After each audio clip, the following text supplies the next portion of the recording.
Thank you. A very good evening and a very Merry Christmas to you all. Yes, it does seem a little weird, but we're going back to Christmas of 1971. The reason? Well, my special guest was having a marvellous Christmas present in 1971. It was her first major role in opera at Covent Garden.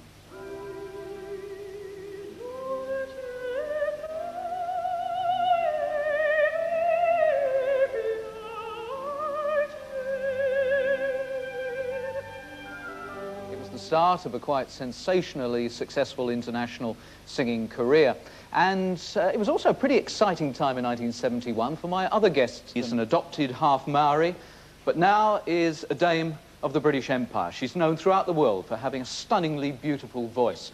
But in 1971, it was her big public break. She just landed her first major role in a major opera at Covent Garden. Ladies and gentlemen, Dame Kiri te Kanawa.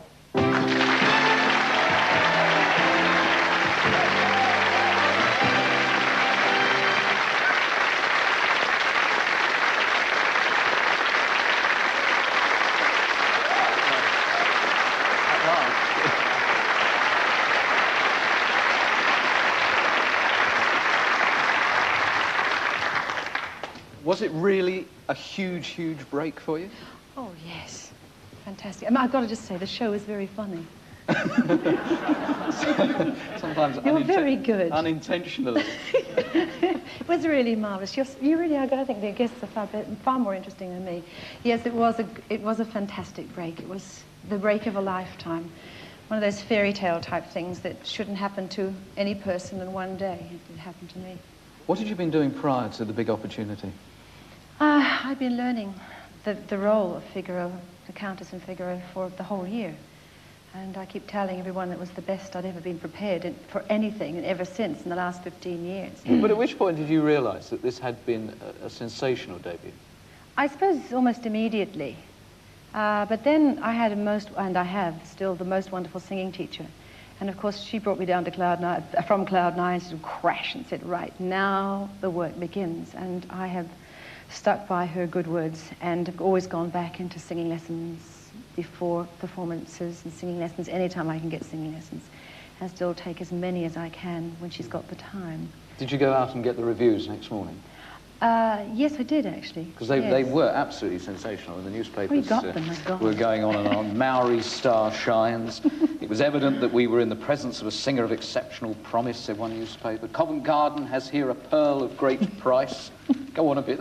I've never heard before, not at Covent Garden, Salzburg or Vienna, at once young, full-throated, a singer of great accomplishment and vivid character on the threshold of international fame. And indeed you were. I mean, the following 10 years have been, or were, absolutely incredible for you.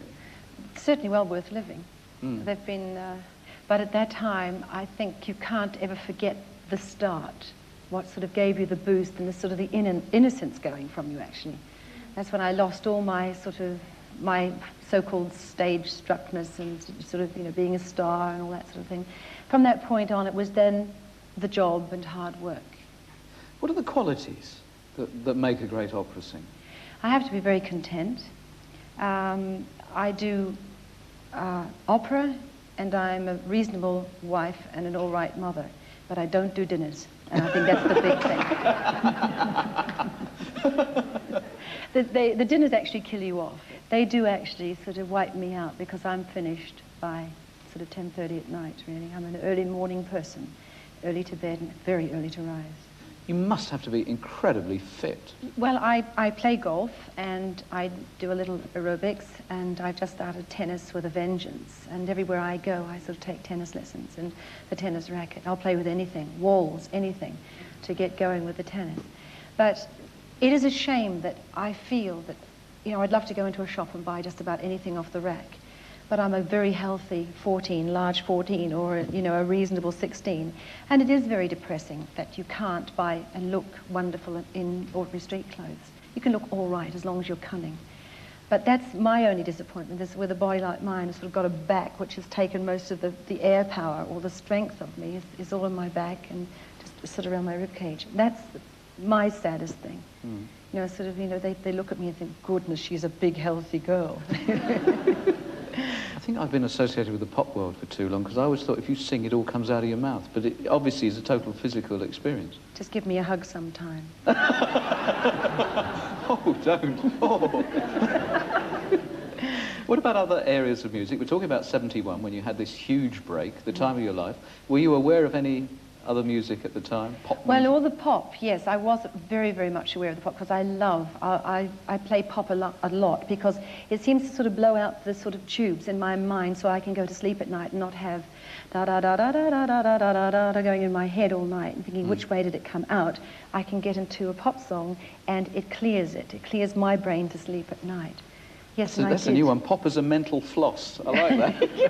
yes, the mental floss with pop. Lovely. Here's the chart that the pop people in 71 were interested in. Right at the top, there's a heavy bit of music for Ernie, you. Benny Hill and Ernie. Wonderful. Do you recognise any of those other ones? Yes, I do. Something tells me I'm into something good. I knew that one. Yeah. The New Seekers, yes, of course. We're into those. That's an advertisement now, isn't it? Yes, and, yes. Never How You Try. Gilbert Sutherland, he was wonderful. I loved him.